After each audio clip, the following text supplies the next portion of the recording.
Et salut tout le monde, c'est Geoffrey. Et aujourd'hui, c'est une très bonne journée pour les fans de boxe. Pourquoi donc alors aujourd'hui, techniquement, c'était hier, je crois, en fonction des fuseaux horaires. Pourquoi? Parce qu'il y a plein de super cartes qui ont été annoncées, des cartes japonaises, et qui ont été annoncées donc, le week-end du 13 et 14 octobre 2024. Donc plus précisément dimanche 13 octobre et lundi 14, pardon. Et ce qui est génial, c'est que ça tombe le week-end de Better BF Bivol, qui tombe le 12 octobre. Donc c'est fantastique. On va avoir un enchaînement samedi du Better BF Bivol à Riyad, dimanche avec les Japonais et lundi avec encore les Japonais, qui risque d'être exceptionnel. Donc je vais rapidement essayer de vous débriefer un petit peu tous les combats qu'il y a sur cette carte, sur les 3 cartes en fait, parce que les 3 cartes sont stack. Je vais calculer, je crois qu'il y a 10 championnats du monde en 3 jours, c'est exceptionnel. Donc on va avoir un week-end de folie, je suis ultra hypé, et je vais rapidement vous décrire un peu les combattants qu'on va avoir. Je vais pas forcément m'étendre tant que ça en fait sur les affiches parce que déjà c'est très long, j'ai pas forcément envie de tourner une vidéo de 40 minutes et honnêtement il y a tellement d'affiches qui sont intéressantes que il y en a où bah de toute façon j'y consacrerai je pense des vidéos un peu plus à part pour le coup complètement dédiées, et également il y a certaines affiches où je questionnerai un petit peu à quel point est-ce que voilà on aurait pu s'attendre à mieux, donc je vais surtout vous décrire un peu tout ça. Alors je vais commencer dans l'ordre chronologique, 12, 13, 14. Donc bah du coup pour commencer le 12, on a bien sûr Better BF Bivol à Riyad. C'est trop bien, c'est pour moi l'affiche de l'année probablement. Pas forcément l'événement de l'année, je dis aussi bien combat de l'année, ça c'est une fois qu'on a vu le combat. Événement de l'année, donc ça c'est la carte en elle-même. Et affiche de l'année, ça c'est purement l'opposition. Pour moi c'est la plus grosse affiche à faire en boxe actuellement, depuis qu'on a fait Spence Crawford, mais depuis qu'on a fait Usyk Fury. C'est la... ouais, s'il y a une seule affiche que je voulais voir en boxe, c'est celle-là. C'est 2 boxeurs qui sont pound for pound. Je les ai, je pense, 4ème et 6ème dans un pound for pound, donc très très haut. Et globalement, tout le monde les place dans le top 10. Beaucoup en place même d'ailleurs un des deux dans le top 5. Donc évidemment, on est ultra hypé. En gros, très bref, c'est les deux grands champions milieu actuels. Il y en a un qui détient le titre WBA et qui a fait, je sais plus, 11-12 défenses de titre. Il le tient depuis 2017. Donc c'est le 2e plus vieux champion actuel, derrière un champion poids paille WBA. Qui tient depuis 2016. L'autre c'est Better BF qui a récupéré son titre en 2018, puis qui les a tous récupérés un à un, qui est connu parce qu'il a 20 victoires en 20 combats, dont 20 KO, donc c'est exceptionnel. Le combat a été reporté à cause de blessures de Better BF, mais il arrive et je suis extrêmement hypé. Donc du coup son excellence a mis toute une sous-carte qui est aussi plutôt intéressante, donc qui est tombée il y a quelques jours. Alors attendez, je vais vous dire ça, moi je vais pas vous dire ça, mais c'est tombé avant pas longtemps. On va notamment retrouver en co-main event Shakur Stevenson qui fait son retour contre Joe Cordina. Donc Shakur Stevenson qui est le champion WBC actuel des légers, qui a été médaillé d'or à Rio en 2016, donc aux Jeux du Brésil. Et c'est un boxeur qui a été pas mal décrié parce que je dirais que c'est un boxeur qui mine de rien représente beaucoup ce qui ne marche pas dans le modèle américain de la boxe actuelle. On a un style qui est peut-être trop porté sur la défensive pour certains boxeurs et qui tente du coup à faire des combats un peu chiants. Des boxeurs qui sont très vite hypés, qui parlent énormément sur les réseaux et qui du coup déçoit les fans parce qu'il donne pas toujours les affiches qu'on attendrait, notamment depuis qu'il est arrivé en léger. Shakur il a un petit peu galéré à faire une carrière qui convainc les gens. J'en avais fait une vidéo que vous pouvez retrouver sur la chaîne en parlant de Shakur Stevenson, qui a créé et détruit une hype très rapidement. Il avait fait un combat contre un adversaire qui était valeureux, mais qui était pas à sa hauteur là au mois de juin, et donc qui a pu bien provoquer quelques critiques. Là il revient pour un combat contre Joe Cordina. Je vais critiquer un peu cette affiche. Donc Joe Cordina qui est un ancien champion de la catégorie d'en dessous, donc des super plumes. C'était l'ancien champion IBF, puisqu'il fait battre contre Kakache, là en sous-carte de Usyk Fury, qui était un excellent combat. Donc c'est cool que les Saoudiens rappellent leur boy Joe Cordina malgré la défaite. Il avait donné un très bon combat contre Kakasse. Désolé, je crois que la luminosité qui est pas folle, je fais de mon mieux. Il avait donné un très bon combat contre Kakasse. Qui, bon, je pense, sera pas combat de l'année parce qu'il y a d'autres très très beaux combats cette année, mais c'était un combat qui était vraiment plaisant à voir. Et donc, bah, il revient en montant de KT, il a directement le droit à une chance mondiale. Donc, c'est le petit boost, je suis anglais, le petit boost de son excellence. Donc, bon, cette affiche en soi elle est cool parce que ça reste probablement le meilleur adversaire qui a pu affronter Shakur Stevenson depuis qu'il est arrivé en léger, donc c'est bien. Même si Joe Cordina ça reste un mec qui, enfin en tout cas c'est le plus gros nom qu'il affronte depuis qu'il est arrivé en léger. Même si Joe Cordina c'est un type qui n'est pas un léger de base, puisqu'il combattait en super plume. Donc on va avoir des interrogations quant à sa montée de poids. Et surtout, c'est dommage parce qu'on a Tank qui enfin se met à vouloir chercher des noms dans la catégorie des légers, après je sais plus combien d'années.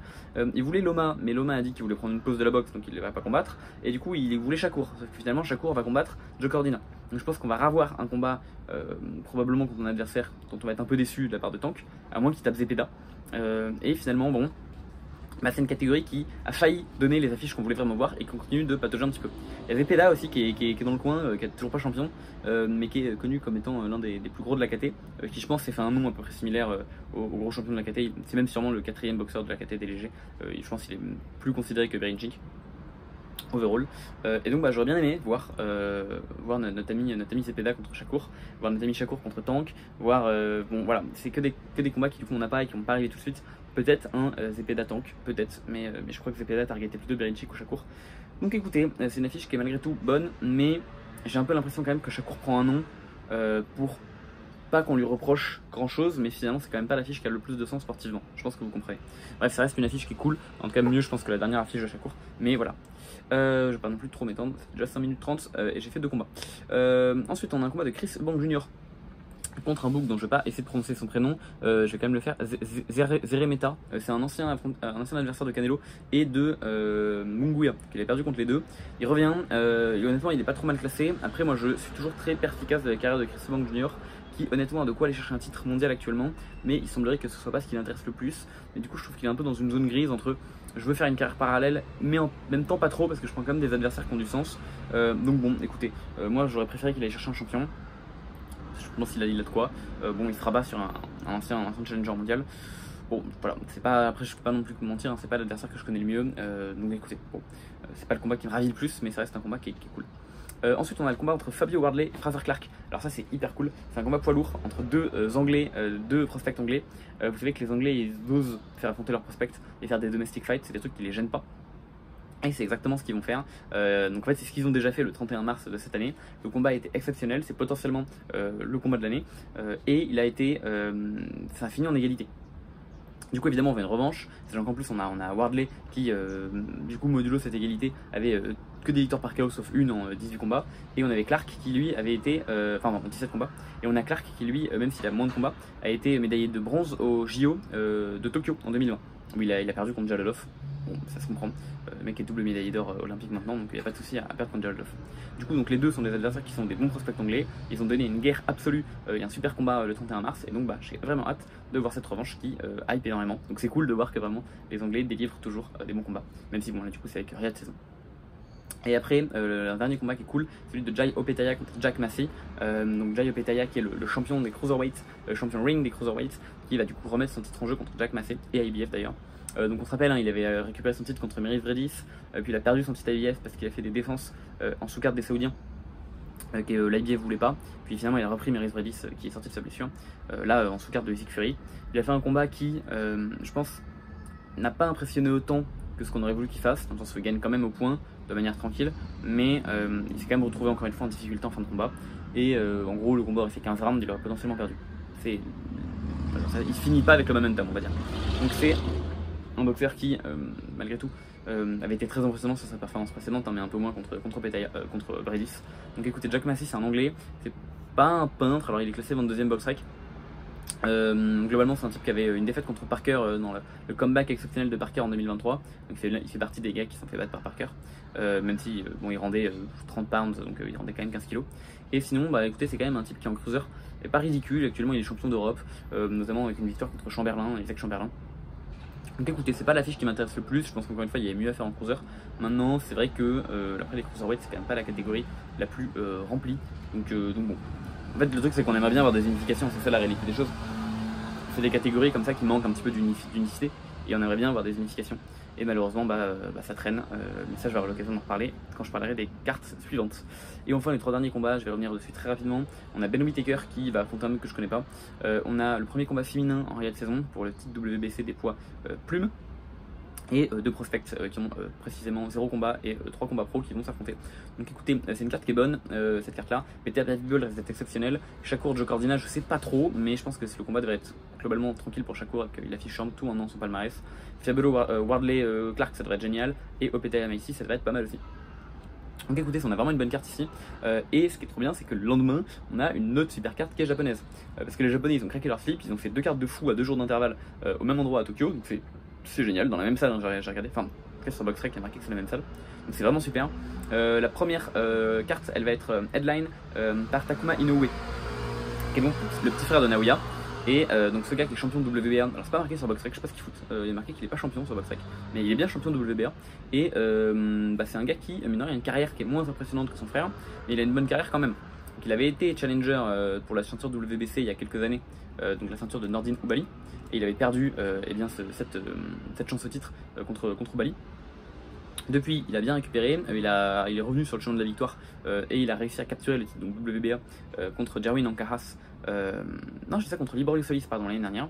Et ensuite, du coup, il a fait 2 défenses de titre, une en début d'année, donc le 24 février, et une en sous-carte de son frère en mai. Et là, du coup, il revient. Et autant on pouvait questionner un petit peu la pertinence de Jerwin Ancajas et de Sho Ishida en tant que challenger, surtout de Sho Ishida, dans le sens où Jerwin Ancajas était un ancien très grand champion poids super mouche, même si c'est vrai que depuis quelques années, on va dire qu'il était plus au niveau de ce qu'il a été avant. Sho Ishida, on aurait pu un petit peu plus questionner ses compétences en tant que challenger.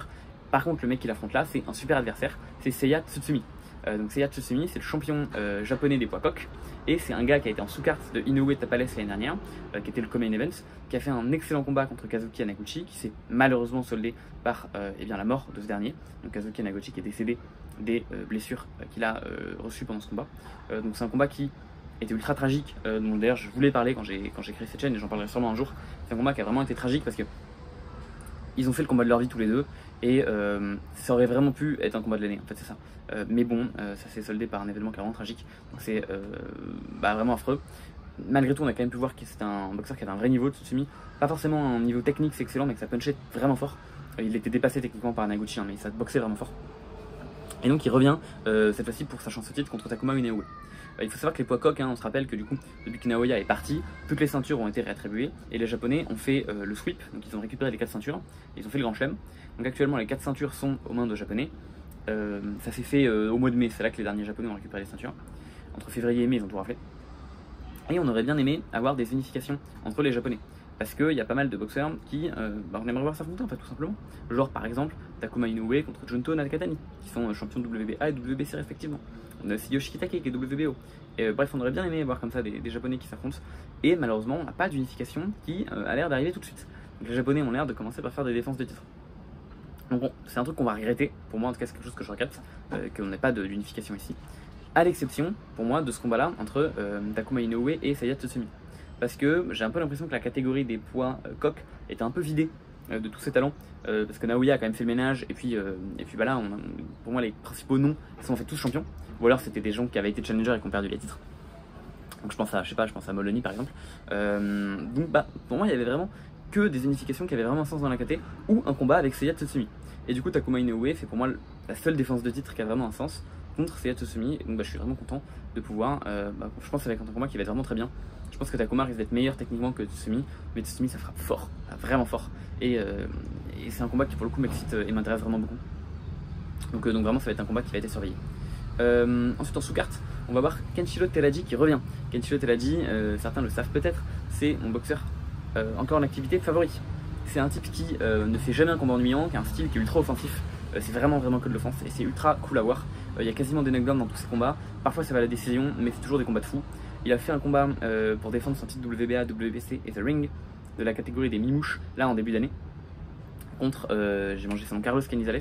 Un combat qu'il a gagné, bon certains ont vu Canizales devant, moi je trouve que le combat est quand même assez sans équivoque pour Teraji, et c'est un combat qui était vraiment fou, potentiellement combat de l'année également, et donc il revient, il a décidé d'abandonner ses titres autour du mois de juin, parce qu'en gros l'objectif de Teraji c'était d'unifier complètement la catégorie des mi-mouches, sauf que le champion WBO Gonzalez et le champion le champion IBF Tanchinga n'ont pas voulu de cette fumée. Voilà, ils voulaient pas de ça. Du coup ils ont dit gentiment à Teraji on ne t'affrontera pas. Et Teraji du coup a décidé d'abandonner tous ses titres et de monter en 2 catégories, donc en poids mouche. Il faut savoir qu'en même temps la poids mouche est une catégorie qui s'était complètement vidée, parce que du coup le champion IBF WBO Bam Bam Rodriguez est monté, et le champion WBC Martinez est monté, puis s'est fait destituer son titre, s'est fait bannir pour dopage, mais il est monté avant.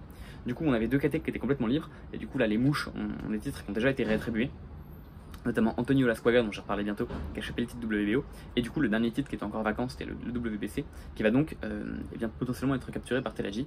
Je dis potentiellement parce que son adversaire c'est pas un peintre non plus, c'est un mec qui s'appelle Christopher Rosales, et c'est un ancien champion de la catégorie des mouches en fait, un ancien champion de WBC des mouches.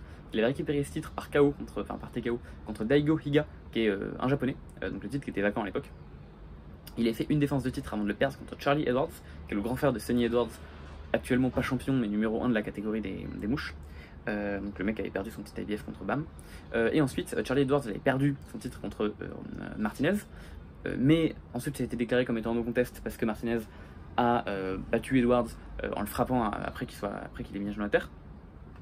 Du coup, Edwards est monté de catégorie parce que c'était quand même une défaite, même si c'était changé en no contest. Martinez a eu la chance de pouvoir combattre pour le titre vacant, parce que du coup on lui avait retiré son titre, et Rosales a eu une chance de réaffronter Martinez pour le titre. Enfin, du coup, d'affronter pour la première fois Martinez, mais d'être de nouveau challenger au titre. Il avait perdu, donc le titre vacant est revenu à Martinez, qui ensuite a fait 7 défenses de titre avant de monter, puis avant de destituer son titre, enfin, avant de l'abandonner et de monter, puis de se faire bannir pour dopage. Mais du coup, ce titre WBC, donc on voit on voit par où est-ce qu'il est transité. On voit que Rosales a quand même été un acteur assez important de ce titre au cours de ces dernières années. Et après avoir donc une petite défaite, mais surtout beaucoup de victoires, et ben, il revient pour affronter donc Kenshiro Teraji pour les titres vacants. Honnêtement, je n'ai pas trop de pronos sur ce combat, dans le sens où Teraji, je pense quand même que c'est un boxeur qui est vraiment exceptionnel, même s'il y a beaucoup qui essaient de le descendre un peu. Enfin, je sais que c'est un boxeur dont les Américains le trouvent pas assez exceptionnel. Moi, je le trouve vraiment excellent. Mais ça reste quand même une nouvelle catégorie de poids. Et surtout, Rosales, c'est un mec qui a combattu pas mal en super mouche ces derniers temps. Bon, en fait, il était même à son dernier combat, il a combattu en coq. Donc bon, je trouve ça un peu chelou qu'on lui donne son titre à lui. Mais écoutez, c'est lui qui a sa chance au titre, hein, la politique en boxe. Vous connaissez. Et du coup, on a quand même un mec qui va venir des mi-mouches, qui affronte un mec qui vient des coqs actuellement. Et donc je sais pas trop ce que ça va donner. Est-ce que le Nicaraguayen risque d'être trop gros et du coup d'avoir un avantage? Est-ce que peut-être que du coup il sera drainé parce qu'il a plus l'habitude de faire le poids mouche? J'en sais rien, mais dans tous les cas ça risque d'être un combat qui à mon avis sera intéressant. L'autre c'est un Nicaraguayen qui a l'air d'être engagé, donc ça risque d'être cool. Ça risque d'être cool. Et ça ne s'arrête pas là. Donc là on a déjà 2 championnats du monde, hein. On a également Sego Yuri Akui, le champion WBA des mouches, qui va défendre son titre contre un Thaïlandais qui s'appelle Charunphak. Et je vais être tout à fait honnête avec vous, je ne connais pas ce boxeur, voilà, je vais pas mentir. Il s'appelle Tananchai Charunphak, il est parfois connu sous le nom de Tananchai NKL. C'est un boxeur qui a 25 victoires pour 15 par KO, une défaite. Il est actuellement 22e mondial selon BoxRec. Et quand j'ai regardé un peu sa fiche, il n'y a que des combats en Thaïlande contre des Thaïlandais et des Chinois. Donc je vais pas mentir, je le connais pas. Bon, du coup, j'aurais tendance à dire que Sego Yuri Akui devrait le battre assez facilement. Enfin, assez facilement. En tout cas, il devrait le battre. Mais il faut se méfier des boxeurs de Thaïlande. Enfin, surtout, bon, en gros, je vais dire plutôt, faut se méfier des boxeurs qu'on connaît pas. Parce que ça peut être des très bons boxeurs juste qui sortent un peu de nulle part. Bon, voilà, je vais pas forcément m'étendre plus que ça sur ce combat-là. Pour le coup, c'est un combat que je trouve ok, dans le sens où. En fait en poids mouche, est-ce qu'il y a vraiment d'autres combats qui ont l'air vraiment intéressants? Il y a Edwards qui pour moi mérite vraiment une chance au titre, mais qui je crois va plutôt affronter un autre anglais qui est un prospect, donc Yafai. Et pour moi c'est les deux qui méritent vraiment une chance au titre, mais il y a qui risquent de s'affronter bientôt. Et tous les autres gens bien classés, c'est soit des champions qui viennent d'être champions, soit des gens qui étaient challengers mais qui du coup n'ont pas eu leur titre. Donc je trouve ça nettement honnête qu'il affronte un Thaïlandais. Et enfin le dernier combat de la carte c'est donc Shokichi Iwata qui va affronter Jairo Noriega. Et Iwata c'est pas n'importe qui. C'est donc le combat va se faire pour la ceinture WBO des mini-mouches, puisque du coup si vous suivez en mouche, toutes les ceintures sauf la WBA ont été laissées vacantes, elles ont toutes été récupérées sauf la WBC, mais on a un combat annoncé entre Teraji et Rosales. Et en mouche, WBA et WBC ont été laissées vacantes par Teraji, et la WBO qui était à Gonzalez a été laissée vacante par ce dernier, qui combat le lendemain, donc on aura l'occasion d'en reparler de Gonzalez. Mais du coup la WBO a été laissée vacante par Jonathan Gonzalez. Et bien on va donc avoir un combat pour cette ceinture vacante entre un japonais Shokichi Iwata qui pour moi est clairement favori. En gros ce gars là c'est un mec qui a été challenger pour Jonathan Gonzalez en 2022 et qui avait perdu une décision claire, genre un truc genre 8-4, donc une décision assez claire. Mais c'est un gars qui depuis a eu pas mal de victoires, et notamment une victoire par KO au 6ème round contre René-Marc Quarto. Et René-Marc Quarto c'est pas n'importe qui, parce que c'est un... alors je crois qu'il est philippin, je vais vérifier, mais je crois qu'il est philippin. Et c'est un ancien champion IBF des poids pailles. Et c'est surtout un type qui en fait avait battu par 2 fois, dont une fois par KO Pedro Taduran, enfin pardon par KO, par technical décision. À cause d'une coupure. Et bon, en cas il n'était pas allé jusqu'au bout. Donc il avait battu 2 fois Pedro Taduran, qui est un Philippin qui était à l'époque champion IBF, c'était en 2021-2022. Ensuite il s'est fait taper par Daniel Valadares qui a récupéré le titre IBF. Daniel Valadares qui faisait exploser par Genjiro Shigeoka. Et enfin Genjiro Shigeoka qui du coup est revenu en tant que champion et qui s'est fait battre il n'y a pas longtemps par Pedro Taduran. qui était donc en fait un boxeur qu'on a vu qui était loin d'être terminé.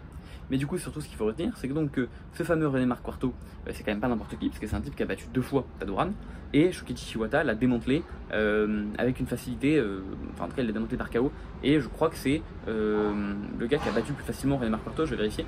Mais ouais, c'est ça, même Genjiro Shigeoka a mis 9 rounds pour battre René Marc Quarto, là où Iwata en a mis 6, et Genjiro Shigeoka ça frappe vraiment fort. Ça s'est pas forcément illustré dans sa dernière défaite contre Tadoran, mais je vous assure que ça frappe vraiment fort. Donc, bah écoutez, je trouve que c'est quand même une victoire qui est vraiment bonne de la part de Iwata, et je pense qu'il est assez favori dans ce combat.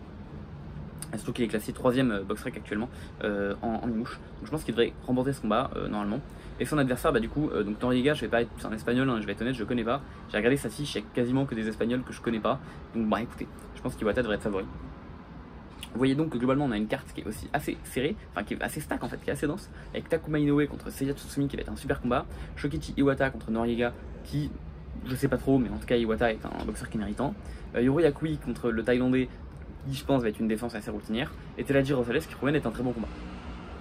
Et les Japonais ne sont pas arrêtés là, ils ne se sont pas arrêtés là, puisqu'ils ont proposé le lendemain une autre carte qui a de nouveau 3 championnats du monde, donc c'est fantastique, hein, c'est fantastique. Alors attendez, je dis ça, mais je crois que la carte d'avant on avait 4 des championnats du monde. Je vais vérifier, mais je crois. Ouais, c'est ça, on a 4 championnats du monde le dimanche, et le lundi on en a 3. Donc c'est un truc de fou, vraiment c'est un truc de fou. Parmi ces championnats du monde, qu'est-ce qu'on va retrouver? Alors je vais commencer par le seul combat qui ne sera pas un championnat du monde, ce sera le combat entre Tenshin Nasukawa et Jerwin Azilo. Alors Tenshin Nasukawa, c'est un kickboxer, un ancien kickboxer qui était numéro 1 pound for pound et qui s'est mis à la boxe anglaise. Ça va être son 5ème combat. Il a actuellement 4 victoires, 2 par KO. Je vous ai parlé et je vous ai fait en fait une vidéo notamment dédiée à ce gars-là il y a quelques temps, qui doit s'appeler les kickboxers arrivant en boxe anglaise, un truc comme ça. Donc je vous invite à aller la voir si vous voulez plus de détails. En tout cas, c'est donc un boxeur qui va cette fois-ci passer en poids coq, puisqu'il va combattre pour un titre régional, donc le titre asiatique WBO des poids coq, le titre de l'océan Pacifique aussi, contre un Philippin, que honnêtement j'ai vu sa carte. Enfin, j'ai vu son palmarès, je connais pas grand monde sur son palmarès et lui-même je le connaissais pas. Donc j'aurais tendance à dire encore une fois que Nasukawa devrait l'écraser. Mais encore une fois, je le connais pas, donc à tout moment, c'est un mec qui va pouvoir provoquer la surprise. Nasukawa, c'est pas un mauvais boxeur du tout. Et du coup, si vous regardez un petit peu ses poids depuis qu'il arrive en boxe anglaise, il fait que diminuer. Il fait que avoir son poids qui diminue de plus en plus. Et là, du coup, il était en super coq. Je pensais qu'il allait target Naoya Inoue, mais visiblement il va plutôt les target en poids coq, un champion poids coq. Pourquoi pas Yoshi Kitake? On aurait 2 anciens champions du kickboxing, le numéro 1 pound for pound et le numéro 8 pound for pound, qui s'effondreraient pour une ceinture en boxe anglaise. Ce serait super cool. Ce serait super cool. Enfin, si Shikitake garde la ceinture, parce qu'il affronte un Boog le 3 septembre en sous-carte de Inoue. Bon, en tout cas, voilà, ce serait marrant, mais du coup, ce mec revient et refait un combat qui est cool.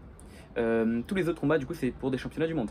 On a Kosei Tanaka, le champion du monde WBO, qui va défendre son titre contre un autre mec que je connais pas, qui s'appelle Fumede Kahu. Donc lui c'est un Sud-Africain qui a fait que des combats en Afrique du Sud contre des gens que je connais pas. Le seul autre boxeur sud-africain actuellement que je connais c'est Nanchinga, mais ils ne sont pas affrontés. Et il est classé 13ème box rec en super mouche et il va affronter Tanaka. Donc alors encore une fois je le connais pas, donc j'aurais tendance à placer Tanaka favori. Surtout que Tanaka c'est vraiment un bon combattant, qui n'est pas sous-estimé du tout. En termes de défense de titre, je pense qu'encore une fois il y aurait peut-être eu mieux à faire, sachant que ça parlait de combat éventuellement contre Bam, ça parlait de combat éventuellement contre Puma Martinez. Et puis la catégorie des super mouches c'est quand même une catégorie qui est hyper dense, donc je pense qu'il aurait pu avoir un combat un peu mieux que celui-là, mais bon en vrai c'est surtout un adversaire que je connais pas, donc je vais pas forcément cracher dessus. Et j'espère après par contre qu'on aura des réunifications avec soit le Puma Martinez, soit Bam Bam Rodriguez. Mais en tout cas que Tanaka c'est un boxeur avec un style que j'aime beaucoup, qui devait défendre son titre contre un mec qui a raté le poids de je sais plus combien de kilos, mais c'était aberrant. Du coup le défense s'est pas faite en ce 20 juillet, hein, donc il est quand même monté sur le ring et tout, donc voilà. Mais écoutez, je pense que c'est des combats qui risquent d'être cool. Et enfin, non, je vais garder le meilleur pour la fin. L'autre combat qui va être le main event de cette carte, c'est le combat. J'en ai marre des mobilettes. J'ai marre des mobilettes. L'autre combat de cette carte qui est intéressant, enfin du coup il reste encore 2 combats dont je peux parler. Le premier c'est celui de Junto Nakatani contre Tassana Salapat. Tassana Salapat qui est un boxeur thaïlandais, également connu sous le nom de Petch CP Freshmart. Et en gros, j'ai beaucoup de trucs à dire sur ce combat. Enfin, j'ai pas tant de trucs à dire, mais un petit peu. Pour moi, Junto Nakatani actuellement, c'est le boxeur de l'année. Parce que quand on y réfléchit bien, le mec arrive dans une nouvelle catégorie de poids, il tape le champion en 6 rounds, puis il prend un challenger qui est très bon et qui est plutôt durable parce qu'il a jamais été mis KO, et il le met KO en 1 round. Donc pour moi, Nakatani, c'est actuellement le boxeur de l'année. Donc les autres contenders, ce serait Usyk, qui en vrai a une victoire, on va dire historiquement significative, mais Et je pense que d'ailleurs c'est pour ça qu'il risque de choper le titre de combattant de l'année. Mais si on s'en tient purement au combat, c'est un combat contre un Fury qui, malgré tout, était quand même pas. Bon, il était en forme pour le combat, mais je veux dire, ces dernières années, Fury ça n'a pas été le meilleur boxeur du monde, clairement. Il n'était pas dans les discussions pound for pound. Bon, donc c'est une bonne victoire, hein, mais voilà. Et l'autre, pour moi, très bon boxeur qui pourrait mériter ce titre-là, ce serait Bam Rodriguez, qui a quand même fait une très bonne victoire contre Estrada. Qui sont pour moi les trois combattants qui se distinguent un petit peu, mais encore une fois, ce que fait Nakatani, je considère que c'est quand même supérieur à ces deux gars-là. Et j'avais comme attente, parce que comme Usyk risque de prendre Fury une deuxième fois, imaginons qu'il gagne, pardon. Pour moi, pour que Junto Nakatani mérite le titre de combattant de l'année, il fallait qu'il puisse avoir une troisième défense de titre, enfin un troisième combat pour son titre WBC cette année contre un bon adversaire. Et en fait, j'aurais bien aimé une unification. Et c'est ce dont je vous parlais quand je parlais de Takuma Inoue. Il y a plus grand monde d'intéressant en poids coq, parce que Naoya a fait le ménage et les Japonais ont refait le ménage derrière. Donc il y a eu un double ménage qui a été effectué en l'espace de quelques années, donc il y a plus grand monde dans la KT. Et donc j'aurais bien aimé des unifications. J'aurais bien aimé des unifications entre le champion IBF qui s'appelle Ishida, je crois, j'ai peut-être mangé son nom. Yoshi Kitake a déjà prévu de combattre, Takuma Inoue j'aurais bien aimé, mais du coup il combat Tsutsumi. Et du coup, bah finalement, vous voyez que, bon voilà, les unifications sont compliquées. Et vraiment, on aurait pu avoir Sho Ishida, donc le champion IBF, contre Junto Nakatani. À la place, Junto Nakatani a décidé de prendre un Thaïlandais qui s'appelle Pech Sepri Freshmart. C'est un boug qui a un palmarès qui a l'air exceptionnel. Son palmarès, hein, c'est 76 victoires pour une seule défaite. Et 53 de ces 67 victoires qui sont soldées par un KO ou par un TKO. Donc c'est un palmarès de fou. C'est un palmarès de fou dangereux. D'ailleurs, je pense qu'il fait partie du club très fermé des boxeurs de l'histoire qui ont plus de 50 KO. En fait, vous regardez, quand vous y pensez, il n'y a pas tant de boxeurs qui font partie de cette liste-là. Il y en a évidemment plusieurs, hein, mais il n'y en a pas tant que ça. Donc ce gars-là fait partie de cette liste hyper fermée. Donc il a un palmarès de fou. Puis après, vous regardez la carte, enfin, vous regardez son palmarès un peu plus en détail, quoi. Et vous regardez qu'en fait, il a que des combats en Thaïlande, en 6 rounds, 8 rounds, 10 rounds, contre des Thaïlandais qu'on connaît pas. En fait. Et parfois contre des gars qui avaient genre 5 défaites avant de l'affronter. Et oui, il l'a mis KO, merci, mais vous voyez ce que je veux dire.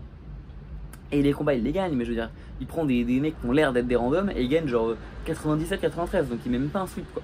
Bon, et quand vous plongez encore un petit peu plus en détail sur la chose, vous regardez que sa seule défaite, c'est contre Takuma Inoue, et c'était une défaite qui était quand même assez large. Et c'était le fameux combat qui a permis à Takuma de récupérer un titre intérimaire WBC, qui ensuite lui a permis de challenger Nordin Oubaali, contre qui il a perdu. Oubaali, très grand champion français des poids coqs. Donc en vrai, bon, ce gars-là, Tastanas à la patte. Bah, je sais pas, je pense qu'honnêtement il est pas du calibre de Junto Nakatani et son palmarès est hyper flashy, mais j'ai quand même l'impression qu'on a 76 peintres sur son palmarès, sans vouloir manquer de respect à tous ces grands boxeurs thaïlandais. Après, le problème étant qu'évidemment je parle pas le thaïlandais, évidemment on a très peu d'infos qui nous arrivent en tant qu'européens, donc bah en fait je sais pas, peut-être que ce mec est très bon, peut-être qu'il affronte des combattants thaïlandais de fou, ou peut-être qu'il affronte des peintres et des mecs qui sont restaurateurs à temps perdu, enfin bon, je sais pas. En tout cas, vu que la seule fois qu'il a affronté un mec hors de Thaïlande, c'était Takuma Inoue, à l'époque où il était encore moins bon qu'actuellement, et où il s'est fait globalement battre assez nettement, et que depuis il a affronté que des mecs qui ont des palmarès moyens, je pense honnêtement, enfin je sais pas, évidemment il affronte un mec qui a 17 défaites pour sa victoire, si vous voyez ce que je veux dire. Donc je pense honnêtement que Junto Nakatani devrait éclater ce gars-là. Et c'est cool, parce que ça veut dire qu'il va avoir une troisième victoire où il éclate quelqu'un en un an. Mais, est-ce que pour être combattant de l'année, il aurait pas fallu une victoire un peu plus marquante? Parce que Santiago c'est cool. Putain, j'ai mangé le nom du Philippin qui l'a battu alors que c'est un mec qui est vraiment pas mauvais en plus. Je vais regarder ça. Mais le Philippin qui l'a battu il y a pas longtemps, c'est vraiment bien aussi. Astrolabio, voilà, c'est vraiment un bon boxeur en plus, Astrolabio. C'est vraiment bien aussi, c'est une super victoire. Mais j'ai quand même l'impression que ça va être un peu léger avec ça à la patte derrière récupérer le titre de boxeur de l'année. Enfin, bon, je sais pas. Dans tous les cas, je pense que ce combat qui va être un main event risque d'être potentiellement expéditif et vraiment là pour faire briller Junto Nakatani. Et enfin, par contre, le dernier combat de la carte, lui j'en suis vraiment très content, c'est un combat qui va opposer Anthony Olasquaga à Jonathan Gonzalez. Donc en gros, Jonathan Gonzalez utilise le fait qu'il soit champion de WBO pour être directement challenger WBO, champion de la catégorie du dessus. C'est donc ce que permet la WBO. Olasquaga, j'en ai parlé aussi en détail dans mon débrief de, je sais plus si c'était, j'en ai parlé il y a pas longtemps parce qu'il a combattant sous garde de Nakatani. C'est le gym-mate de Nakatani et c'est un mec qui est excellent. Il a seulement sa victoire pour une défaite, mais en gros, c'est un type qui a fait office de short notice et qui s'est ramené en une semaine de préparation contre Kenshiro Tanahashi, donc en descendant d'une catégorie. Et il a perdu ce combat par KO, mais il a quand même fait un bon combat. À ce moment-là, beaucoup de gens ont dit c'est bien la preuve que Tanahashi est un champion en papier. Moi j'ai dit c'est bien la preuve que Olasquaga est un mec qui vient de nulle part, mais qui en fait est très bon. Olasquaga a prouvé que j'étais pas complètement dans le faux, puisqu'il a réussi à recapturer le titre WBO des poids mouches qui avait été laissé vacant par BAM là il y a vraiment pas longtemps, genre le 20 juillet. Il a fait un combat exceptionnel contre un japonais dont j'ai mangé le nom, qu'il a mis KO au 3ème round avec un enchaînement super beau où il rentre un crochet du droit pour dégager la garde avant de rentrer une sorte de shovel hook en plein dans la mâchoire maintenant que la garde est dégagée. Donc c'est un super beau KO, vraiment. Et ce gars-là va affronter Jonathan Gonzalez, qui est donc le mec que Teladji aurait dû affronter, mais qui s'est blessé. Et donc c'est pour ça que Lascoga a remplacé Gonzalez pour affronter Teladji. Donc vous voyez que, voilà, moi je trouve ça génial, il y a des liens comme ça partout. Gonzalez qui avait dit, je cite, je veux pas de la fumée de Teladji, je fuis. Hein, c'est pour ça que le combat entre Teladji et Gonzalez ne s'est finalement pas fait. Bon, il a vraiment été blessé quand le combat a été organisé l'année dernière, donc en avril dernier, et suite à ça, il a pas voulu le recombattre. Notamment, je crois qu'il avait pas mal de soucis à faire le poids, donc c'est pour ça qu'il monte. Et donc, du coup, on a donc ce Jonathan Gonzalez qui va donc affronter Antonio Lascoga. Et ça, je pense que c'est un excellent combat, parce que c'est deux, en vrai, gros noms de la boxe. C'est-à-dire, on est d'accord, c'est pas Crawford, c'est pas Canelo Alvarez. En vrai, c'est quand même deux très bons noms de la boxe. Et je pense qu'on a un combat qui a de fortes chances d'être vraiment exceptionnel. Bon, ça fait à peu près 10 minutes que je consacre à chaque carte. Si on résume vite fait tous les combats de fou qu'on a, on va voir, on a un week-end, en l'espace de 3 jours. Beterbiev Bivol, la meilleure affiche de la boxe actuelle, pour le titre incontesté des poids mi-lourds. Stevenson Cordina, un combat qui aurait pu, je pense, être meilleur, parce qu'on aurait pu avoir un Stevenson Tank, on aurait pu avoir un Stevenson Zepeda, et je pense que Cordina, qui ne s'est pas encore acclimaté à la catégorie des légers, quand même va du tout favori. Mais ça reste un nom, donc c'est un combat qui est ok. Ubank Zremeta. Je connais pas vraiment Zremeta, je suis un peu déçu de ce combat, je pense qu'on aurait pu avoir une meilleure affiche de la part de Bank, mais pourquoi pas. Wardley Clark, le premier combat est potentiellement combat de l'année. C'est une revanche, deux excellents prospects anglais, ça va être génial. Opetaya Maïsi. Je pense qu'Opetaya est largement favori, le combat aurait pu être un peu mieux. Bon, c'est limite un petit combat de pause pour Opetaya après Bredis. Bon, les autres combats ils sont aussi très bien, mais je vais pas forcément en parler. Ensuite, on va voir le lendemain Takuma Inoue contre Tsutsumi, qui va être un combat exceptionnel. Teladji contre Rosales, qui promet d'être un combat exceptionnel. Une défense de titre de Yurakui contre Sharum Fak, que je ne connais pas et donc qui, bon, je sais pas trop. Et Iwata contre Noriega, qui risque d'être enfin la consécration pour Iwata après tant d'années. Et le lendemain, même si encore une fois je ne vais pas manquer de respect à Noriega que je ne connais pas. Et le lendemain, on va avoir Nakatani contre Chipatana, où je pense honnêtement que Nakatani devrait remporter ce combat, même si l'adversaire a quand même un palmarès qui est très flashy. On va avoir Kosei Tanaka contre Kafu, que je ne connais pas et je pense que c'est une victoire de Tanaka, mais c'est quand même cool. On va avoir Olasquaga contre Gonzalez qui va être un combat de fou furieux. Et Tenshin Nasukawa contre Asilo qui va continuer de grind un petit peu pour aller probablement chercher un titre plus tard. C'est quand même un week-end de dingue. C'est quand même un week-end de dingue. Donc écoutez, moi je suis ultra content. Je pense qu'il y a des affiches, même si j'en ai déjà parlé un petit peu ici, auxquelles je vais consacrer des vidéos un petit peu plus détaillées, parce que ça vaut le coup potentiellement de reparler un peu de Lascoga, ça vaut le coup un petit peu de reparler de Tsutsumi, ça vaut le coup de reparler de pas mal de gens. Même de Beterbiev Bivol, évidemment que je vais parler de Beterbiev Bivol, je veux dire. En tout cas, ça va être une affiche qui va être géniale, un week-end qui va être génial, je suis vraiment hypé. Et je sais pas à quel point on se rend compte qu'on va passer 3 jours de fou malade, genre. Bref, je suis tout excité. Voilà, j'espère que la vidéo vous aura plu. J'ai essayé de présenter après tous les combats en vous disant ceux que je considérais comme étant cool, ceux que je considérais comme étant moins cool. Si ça vous a plu, likez, abonnez-vous, n'hésitez pas à poster des commentaires si vous avez des trucs à dire, si vous avez des combats que vous êtes déçus, contents, d'autres que vous voulez revoir, voilà, n'hésitez pas à discuter, on est là pour ça. En tout cas, moi je vous souhaite une très bonne journée et sur ce, je vous dis à la prochaine. Allez, bye!